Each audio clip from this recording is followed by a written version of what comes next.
everybody. Welcome to my vlog. Today I'm here with Rebecca Fox, who is a technical solutions engineer at VMware based out of the UK. Welcome, Rebecca. Hello, thank you. Thank you for having me. Thank you for coming on my channel. As we set out, maybe I ask you the standard question. Would you like to tell us a little bit about yourself, your background? Yeah, sure. So I'm 35 years old and I am not married. I live with my partner, Matthew, and we have a beautiful baby boy called Archie, who's 3.5 now, and a gorgeous, big, massive dog called Brody. So we live in Oxford. My partner is currently still serving in the British Army. So we actually live on an RAF camp, which is lovely. And I'm just sat here now in my office, which is the spare bedroom, looking out, and it's a wonderful day, very bright. The sun is out, which is fabulous. So yeah, here I am. You mentioned so many interesting things already in your first few sentences. So I have never actually met someone who lives on a RAF campus. What does that mean, really? Oh, it's fabulous. So we live on a camp that's got a big barbed wire fence all around it. Well, it's actually a big fence with barbed wire on the top around it. If you were to run or walk all the way around the edge of the camp, it's probably about 2.5 miles, which is quite small in the grand scheme of camps. And inside the camp, we have a shop, a Costa, lots of things really. We've actually got a charity shop on this camp, a ceramics club, we've got a gym, and the usual, accommodation for those serving RAF personnel, and a big area to walk your dog in out the back, which is what I'm looking at now. I live close to that bit, which is really nice. So it means you have kind of your own little military village. Yeah, absolutely. Okay. Yeah, which is really nice, especially when it's COVID. We're all, locked in together, and it's quite nice. Mm-hmm. And it's safe as well, very safe. Of course it is, yes, because you have the same contact people. You have your sphere of action, which is basically very clear, not like, for me, for example, I live in the middle of Vienna and you never know who you're going to meet when you leave the house. So interesting. You already mentioned your husband is still in the army. So I guess that is a hint that you used to be in the army. But before I talk about that with you, I would like to understand what your background is in terms of education, how you got to be in the army. Growing up, I really enjoyed school up until about the age of 11. So junior school was great. Went to senior school. It was still really good, but I realized that my potential was in physical stuff, doing stuff, being somewhere outside and not really classroom based. So I did struggle to keep my attention. However, I still got my GCSEs. So I knew when I was 15 that I didn't really want to go into a job that was indoors. So I looked at things, and there's a thing that we do at school called, what's it called now? Work experience, that's it. And you can choose somewhere to go. You have 2 weeks. So the first week I chose to go to the Royal Ballet School, as I did ballet then. But they couldn't have me. So I went to Birmingham Airport and went and worked with British Airways for a week, which was fun. But the second week I did was a course called Look at Life, and it was hosted by an infantry regiment who then were the Light Dragoons. It was a week long. I stayed in a camp in Nestcliff. I was 15. It was the first time I was away from my parents, and I absolutely loved it. And I thought, this is great. This is really what I want to do.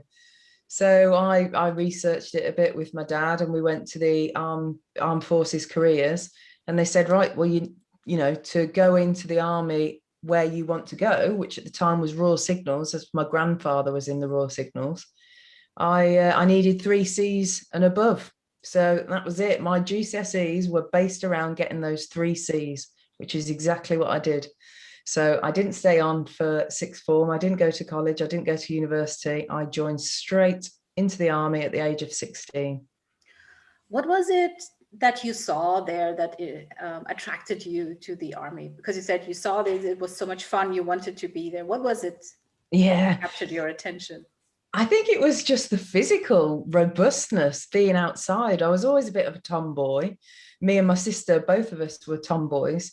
I was always running around outside or on the bikes or the scooters or whatever. And I knew that I wanted to do something physical. And when I set my mind on going in the army or got interested in it, I started doing running a lot more with my dad. And when we went to this course, it was just so fun. We did the, well, obviously they're going to show you the fun stuff, aren't they? Yeah, We sure. did the assault course, and I liked meeting people from all over and all different girls and lads. It was great. It was just really good fun. Mhm. So you said girls and men. So what was the percentage of women who actually went on that course? So on that one, we were in a really big dormitory, and it holds 30 beds, and there was about 8 girls, Mhm. 8 of us girls in there. We were all age 15, all from different schools. There were 2 schools in Gloucester, I think, and I was in Birmingham. But because I really wanted to do it, they weren't running one in the Birmingham area. They sent me Mhm. away with these 2 other schools, which didn't bother me because I wasn't fussed about, meeting people or going with a friend. So there's about 8 girls and there was about 40 boys. And that's the story of my life, really. Is that a ratio that remained the same later, or Yeah. is it even less women afterward? Oh, it depends where you go. So in different units, I've had more, I've had less. Mhm. But yeah, it's never been 50-50. Mhm. Never. No. So you said what did you do? Signals? So I first joined the Royal Signals, yeah, which is IT and communications. I was a communications systems operator, and my training was done in Blandford Forum, which is down south in Dorset. During training, I would probably say the ratio for female to male was probably about 20-80 there. It wasn't too bad. There was quite a lot of girls. We had our own separate living accommodation Mhm. within the camp. And a lot of people used to call it Jurassic Park because it had big fences around it inside. And they said it was to keep the girls in, but it wasn't. It was to keep the boys out. But yeah, and then after training, I went to my first unit, and that was, I think, at the height of women, there was maybe 10 of us to Mhm. about 200 blokes. Okay. So yeah, really small. In my troop, there was only me and one other girl. Mhm. So the troop's 30 people, and 2 of us were girls, Mhm. which never bothered us. You're doing the same job, you get on with it. And then later on, after serving 10 years in the Royal Signals, I joined the nursing corps. And Oh. that was very different because then the ratio went the other way. Mhm. So then we had majority women, especially when working in the hospitals. But there was still a lot of men that were in the Mhm. nursing corps as well. Before you went to the Royal Signals, did you have any interest in IT and engineering, or was that something that just happened because you felt you wanted to do something similar to your grandfather, or what was the interest there? When I was younger, around about 13, 14, my parents used to go to car boot sales. So, you go and you turn up, and I was always going with them and always saying, can you buy me an iron, Dad? Or can you buy me this? Or can you buy me that? Just so I could take it all apart. So that always really interested me. I could never get them back together, but I could take it apart, which was great. So I did have a bit of an interest there. But when I learned about the army, originally I wanted to go into the light dragoons, who took me for that first week, but that was infantry. And at the time, women weren't allowed in the infantry.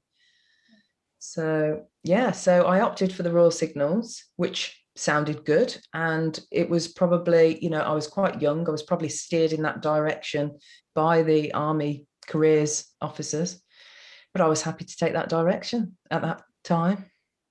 So, and after 10 years, you switched to nursing. I did. Does that mean that you also have an education in nursing? Did you get a training, or how did that happen?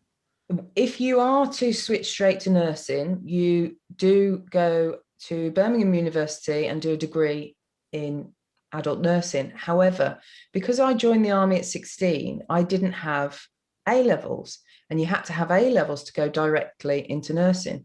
So what they did was they said, well, your best route would be to be a healthcare assistant first, and then get your access to nursing, and then go into nursing that way. So that's the path that I chose.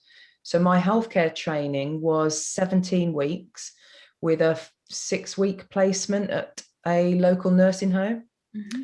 And then I went to my first hospital, which was the Queen Elizabeth Hospital in Birmingham. Okay. Can I ask what made you change from a very engineering IT field to something people related? Yeah, you can. There's a few answers for this. The first is I wanted to do something totally different.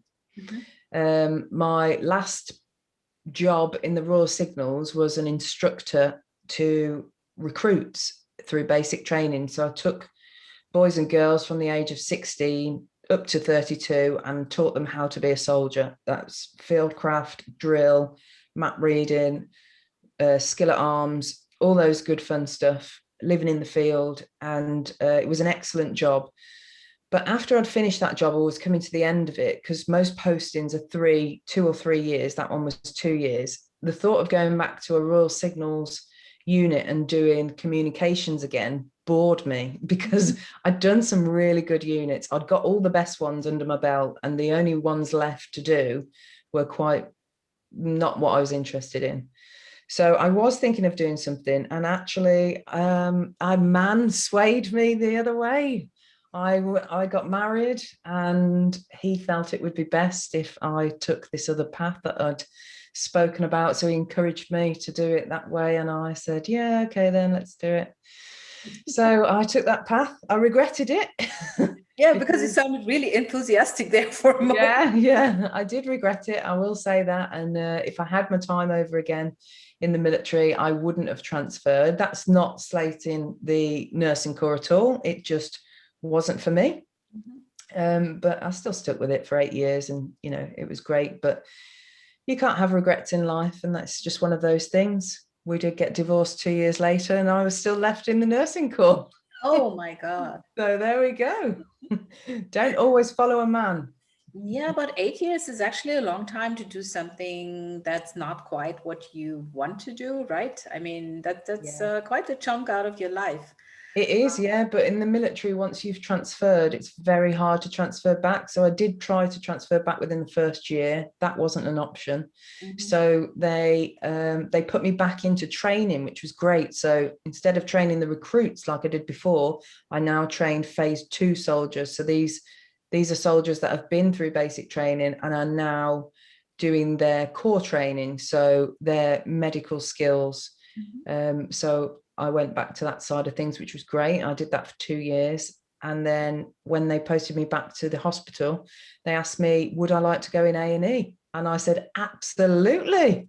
And it was the best decision ever. It was fabulous. I was in a city centre, A&E, with lots of road traffic collisions, gunshot wounds, all the good fun stuff. Yeah. And the years whizzed by then. So. Okay, I see. Okay, but I think you, after those 8 years, you finally left the army, right? Yes. And you came to VMware? I did. So I was leaving the military after 18 years, and I had decided that I would like to go back to a technical role in the future. So I'd started looking at pen testing. And during my resettlement from the military, they offer you various courses you can go on and learning. So I decided to start looking into pen testing. I had a few friends that I knew of that were in that industry. So I reached out to them, and I joined quite a few sort of meetups in London. So I was living near there at the time. And I went in and I got a bit of work experience at Deloitte, KPMG, Lloyds Bank, and what was the other one? IBM. Mm-hmm. So that was great. And then I thought about it and thought, do you know what? I don't really want to do pen testing and be on my own. I'm a social person. I want to talk to people. I want to be a big part of the team. So I was a bit unsure what to do, really. And during my resettlement process, I've been told, make sure you network with people on LinkedIn. So I'd constantly been posted on LinkedIn, oh, I've been to this meetup, or I've done a bit of time at Lloyd's Bank here, or this and that. And there was somebody within VMware. I'm not sure if we're meant to mention names or anything. Oh, you can, if you like. Okay. So Basnet, who saw my post on LinkedIn about leaving the military, he reached out to me and he said, oh, Signals, excellent. We've got some associate positions coming up if you'd be interested. And so I messaged him back and said, yeah, absolutely. I'd love to hear a bit more about it. So we had a call. We had a couple of calls, actually. And he told me all about my new boss, Andy Clark, and how he was looking to fill a position of associate solutions engineer. So yeah, that's how I went about it. Did the old job interview, and here we are, 8 months down the line now. Still feel like a newbie though. Oh, that changes really quickly. Just wait a couple of months more and you feel like you've been around forever. What exactly is your role at VMware now? Can you talk a little bit about what you do so people get an idea of your daily job? Yeah, so I'm a solution engineer in the virtual cloud network, which is part of the network and security business unit. I work with a sales counterpart, and we talk to customers or potential customers about how we can virtualize their data centers or help them on their path to a more secure data center, secure environment. And we talk about the solutions that we have. We've got quite a few solutions within our portfolio, so it's all good fun. I'm still learning it all. I'm still at the beginning. I do need a lot of help and support from my team, but I've got a great team that helped me along the way, so that's good. How did you experience the transition? I mean, coming to VMware is like I felt it was like coming into a new world with all the acronyms and all the new stuff. How was Yeah. Well, I mean, the military have acronyms as well, but not as much as VMware. I was constantly checking what these 3-letter words was, and by the time I checked what the word was they were talking about, they'd moved on to something else by then, and so I was getting lost all the time. It was hard. It still is hard. I do still have to check them from time to time, and I do think I've never been diagnosed, but I do think I suffer with a mild form of dyslexia. So when these words are getting pinged at me, it's just flying all over my head. But the strangest thing probably was the fact that I joined VMware during the first lockdown. So I started in June, and I've managed to meet my manager and 2 teammates, and I'm in a team of 14. So that's very strange. And to be, normally you walk into a new job, you walk into an office or somewhere where there's people there, you meet people and you find out things, and they say, oh, I'll show you how to do this, and a few clicks and you're away on the computer. But you don't have that. So everything seems to take twice as much time to do stuff, and also twice as much effort, because everybody's so busy with Zooms back to back. You've got to try and fit in somewhere to ask somebody to do, how to find this or how to do that. Yeah. So, but the good thing is hopefully we're coming out of lockdown soon. And I know that when I do get to go physically into the workplace and see people, I think that my learning is just going to accelerate really fast. Yeah. So I'm looking forward to that. I was going to ask you, since you said you're a person who loves to be outdoors and about, and how you're coping with the whole home office, remote working, sitting in front of your computer situation. How's that going for you? I mean, really awful. Really, really awful. I've slipped a disc in my back, and I'm having an MRI scan tonight, and I think it's due to sitting down. And I've just bought a stand-up desk to help me, move about. But I am still moving. Like I said before, I've got a little boy and a dog. So every morning we walk him to nursery, which is on camp, which is fabulous, and walk the dog afterwards.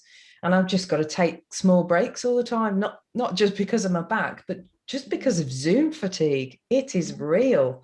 Now, I know I said to you before, I'd been in the military 18 years, and obviously I've been more tired in the military when you're doing things, on exercise. But I've never had a job where I feel so tired and drained from doing, in my mind, what is so little. But actually it's not little, because you're constantly jumping from screen to screen and emails and calls and Zoom and this and that. It's tiring. It's really tiring. It's true. And I think people actually underestimate the fact that working like this takes a lot of energy out of you, Absolutely. especially if you are used to communicating with people directly, where you have feedback, instant feedback from these people. It's like, I always feel a little bit like Zoom pulling the energy out of you without giving you anything back, which is not the same when you're in the same room with people. Yeah, absolutely. Absolutely. So that is an interesting aspect of our daily work life now. And I think part of it will remain.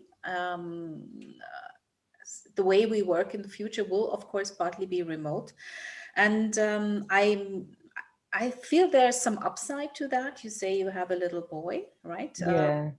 And I guess there's also some benefit of being able to work from home if you are a mother to a small child or even older children. So I think maybe, do you feel that gives you a little bit more flexibility? Yeah, absolutely. I think that I'm very lucky because he's only 3. He was in preschool. So during the lockdown that we've just had, when the children were off school, he was still in preschool, which was fabulous. But if I haven't got a call in that's in the last half hour of work, I'll quite happily pop off at 4:30, go walk down and collect him and have that extra half an hour with him. And then perhaps when he goes to bed at 7:00, just catch up on the last few emails that, were in your inbox when you left. And yeah, I like that way. I like the way that works. I'm dreading, well, I'm not dreading, but I think when we do all go back to work, I'm hoping that it's not going to be this fast paced at work, because to fit in 3 or 4 meetings a day, especially if they're in different locations, you wouldn't be getting home till like 9-10 o'clock at night. And I don't really want that. Personally, I feel because there's no commute between the different meetings that we're working more than before. Yeah. I'm glad that you feel like that, because I don't know any different, and I was hoping it was that way because it's intense. Yeah, that's my experience, because obviously I work in Austria and I am responsible for the entire country, also in the NSBU. And of course, if you travel around from customer to customer, there's all these time between that has to be accounted for. You can't just have meetings back to back to back. That's just not possible. So yeah, the working day is different usually. There's more opportunity to recharge and arrange stuff differently. So you can look forward to that. Yeah, I am. So in terms of work life, if you compare your previous life to your current life, I know it hasn't been a long time, and it's also a very exceptional situation with the pandemic, but are there any skills that you acquired? I mean, apart from, of course, technical skills like interpersonal skills that you acquired while being in the army, that you think will help you doing this job? Yeah, definitely. I think that the exposure you get to the amount of different personalities and people within the workplace in the military just sets you up to be able to talk to all types of different people outside. So what you generally call in the corporate world the C-suite level people, we have those obviously in the military, majors, brigadiers, and it's a big thing when they come and you salute and all the rest. You might not be doing the saluting in the corporate world, but you've learned that respect of how to speak to those people, etc. But also it gives you an understanding of your audience. You can't go in and speak to patients, for example, how you would speak to soldiers on parade, because they're in a different place at that time.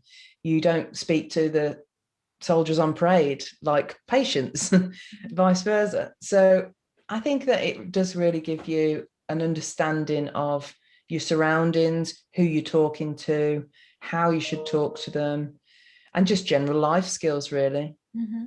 And a sense of humor. Always got to have a sense of humor. That's the best thing I've learned from the military. So yeah, stand by for some practical jokes if you're ever near me. Yeah, so skills around communication, that's something that comes up quite a lot. When I talk to women about these jobs we're doing here in IT, that is something that a lot of women have mentioned, being able to communicate properly and also understanding how to communicate in which situation. That's a very, very important skill to have. Yeah. Another thing I would just popped through my head was thinking, yeah, and what you also learned is to work with a lot of men, because obviously we're in IT and the ratio of women to men is slightly better maybe than it was in the army, but not much more. I mean, VMware is doing a lot, I think, but I still feel that being comfortable with working in environments that are mostly male is also something maybe that is helpful, right? Yeah, definitely. I think I've always been in jobs. Obviously, I've only had sort of two jobs um, where males are predominant, but that's just the choice that I've chosen. So yeah, you do get used to working with men. Personally, I find it a little bit easier. They're simple. You can tell them what to do and they do it, or vice versa.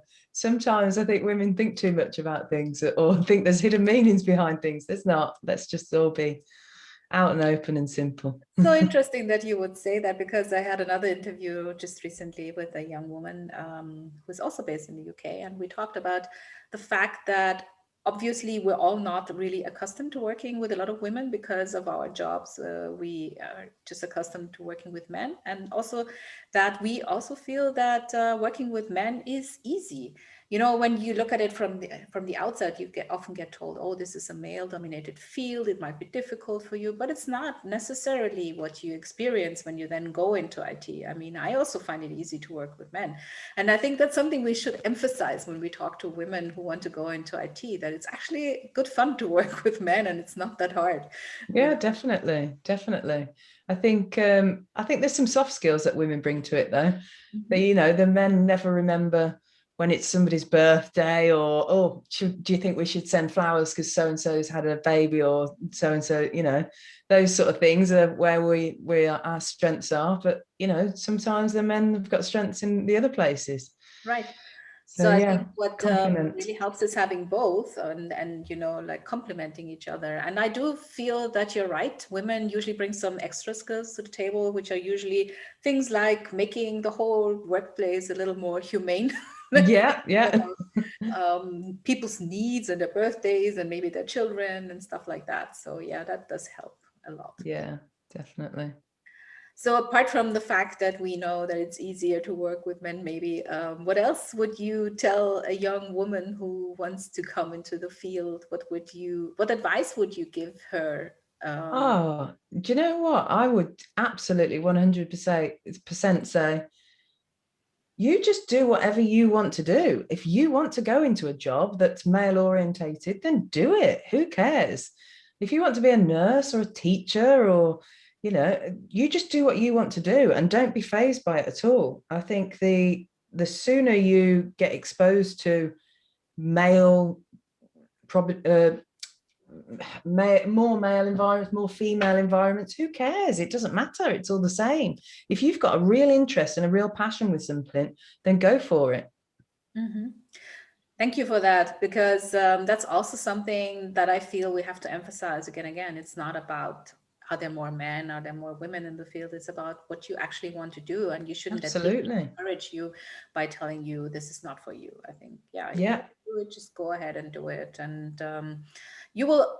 I think most likely find people there that are like you, because what I see now is that there are a lot of women in IT. You just need to connect to them, and then you will have some peers. But working with men is fine. It's just as fine as working with women, really, right? Yeah, absolutely, absolutely. It's the same in our team. We have, 14 people, and I often ask all of them for advice. And sometimes you get, in my situation, I've got two people that I always think are the best ones to go to. They're both men. It doesn't make a difference. But I could have two people that are both women as well to go to. It's your personalities and how you find talking to those people. Nothing to do whether they're a man or a woman. So A lot of, absolutely. yeah, I agree with you, and I think it's a lot about how you perceive things. I think, I mean, I don't want to say that there are not situations or men who will cause you to feel that maybe you're not welcome. That's always possible. But I think a lot of the issues we have about around not finding women in for IT is because they are told that this is not for them, and that is just not true, right? Yeah. I also think that, it's some women, it's a real difficult one, really. But if you open up every job to every person, male or female, you would probably see, and this is not being stereotypical, but women going more to work towards a job in nursing or teaching because their passion is in that way. If a woman still wants to go into engineering or mechanics, they can do, but mostly men, they feel like they fit in there. It's about where you want to fit in. I think as long as it's open for everyone. I was in the military for 18 years. I absolutely loved it. But if they'd have said to me when I was 16 or 17, would you like to go into the infantry, I'd have probably said yes.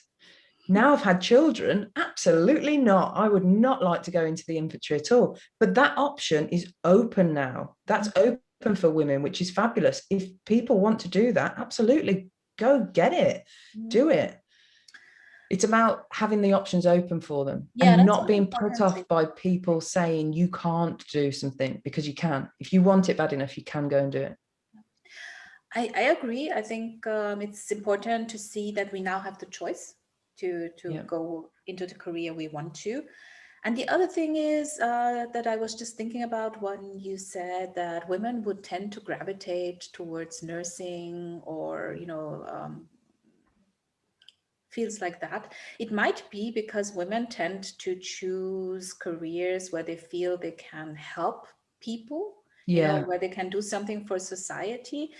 And for men, that might not be on the top of the list of priorities. So, absolutely. what is necessary is to find a way to do technology that you have the feeling that you're benefiting society. Absolutely. And Yeah. then I think more women will come, because then they will understand that this is not just about sitting in front of the computer and coding. This is about actually doing something for society and shaping society. Actually, technology shapes the way we live, and if we can get that picture out there, what the possibilities actually are when you are in the field. And you should not just leave it to men because they shape society in a way that fits them. And we need a technology that fits women as well. Maybe we can make Absolutely. it more interesting for them. Yeah, definitely. I 100% agree with that. I had a friend who I spoke to when I left the military, and he said he was working with um, a company abroad, a small startup, and they'd come up with an app where if children were abused, they were able to use this app to report issues. And the app was hacked. So basically, the hackers were having access to all these children's details, which is horrendous. But to me, straight away, that got my maternal instinct going. Oh my God, I would love to be able to help out on this project, to be able to do something to protect these children. And that's exactly, an example of what you were just saying there. It's about telling people, maybe the males perhaps wouldn't have that urge as much as what I would or a female would. Yeah, I think that's just there are differences in the way we approach life, and what our emphasis is between men and women. Of course, I I mean, this is a statistical average. There are women who are on this side of the spectrum, and there's those that are on the other.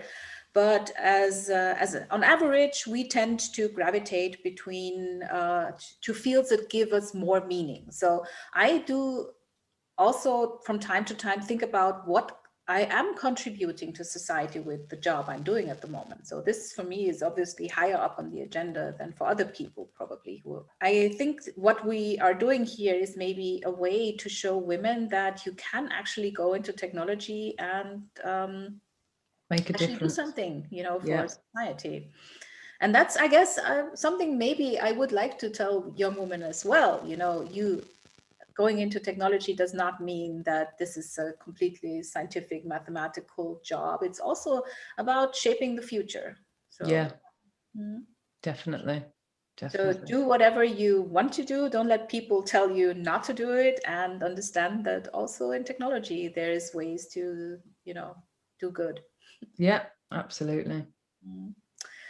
Okay, thank you, Rebecca. Thank you for talking to me. Thank you for sharing your story. It's so interesting to talk to someone who has had this completely different background.